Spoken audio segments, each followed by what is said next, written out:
Hello, आज मैं आपको एक न्यू लव स्टोरी सुनाने वाला हूँ और इस कहानी में सस्पेंस, रोमांस, रोमांटिक और एक कहानी के लिए जो भी जरूरी होता है वो सब मिलेगा, तो अंत तक बने रहें। धन्यवाद। कहानी की शुरुआत। भाग 1। प्रारंभिक मुलाकात। शहर मुंबई। समय जुलाई, मानसून का मौसम। स्थान मुंबई लोकल का चर्चगेट स्टेशन। बारिश ने पूरे मुंबई को अपने आगोश में ले लिया था। लोग लोकल ट्रेन पकड़ने के लिए दौड़ रहे थे। बारिश में हर कोई भीग रहा था, लेकिन भीड़ से अलग 28 वर्षीय कार्तिक मल्होत्रा अपने काम और समय की चिंता में डूबा हुआ था।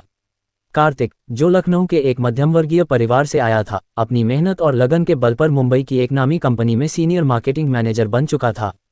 उसका जीवन अनुशासन और जिम्मेदारियों से भरा था। प्यार या किसी रिश्ते का ख्याल तक उसके दिमाग में नहीं था।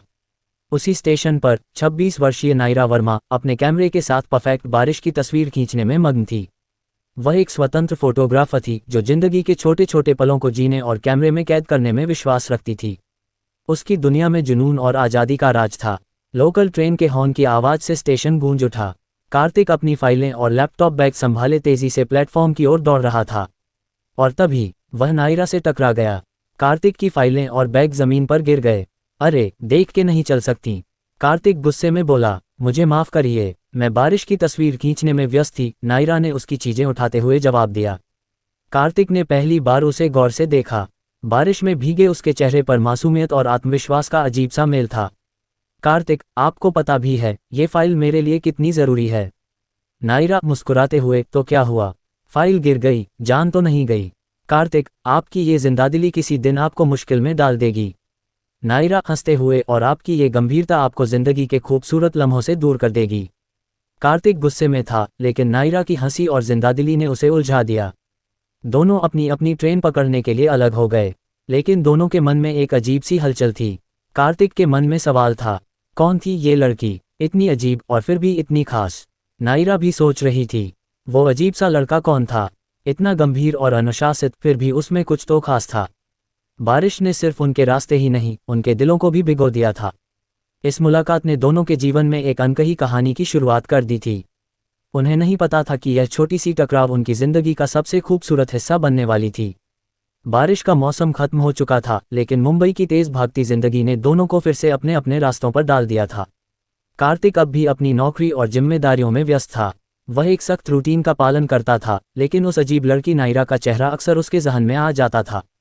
उधर नायरा अपनी तस्वीरों की दुनिया में मग्न थी, पर अजीब बात यह थी कि चर्चगेट स्टेशन पर मिले उस गंभीर लड़के को वह बार बार याद कर रही थी। एक स्थानीय प्रदर्शनी, जहां युवा कलाकारों और फोटोग्राफरों के काम का प्रदर्शन किया जा रहा था। कार्तिक को अपने ऑफिस के क्लाइंट के कहने पर प्रदर्शनी में जाना पड़ा। वह इसमें बिल्कुल भी रुचि नहीं रखता था, लेकिन काम के चलते मजबूर था। प्रदर्शनी में कार्तिक की नज़रें एक बड़ी तस्वीर पर पड़ीं।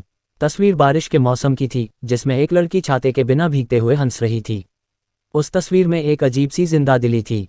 क्या ये आपकी तस्वीर है? कार्तिक ने फोटो के पास खड़ी लड़की से पूछा। लड़की पलटी, और वो नायरा थी। अरे आप! नायरा ने हैरान होकर कहा। तुम? कार्तिक का भी आश्चर्य छिपा नहीं। नायरा, तो आप आर्ट के शौकीन भी हैं?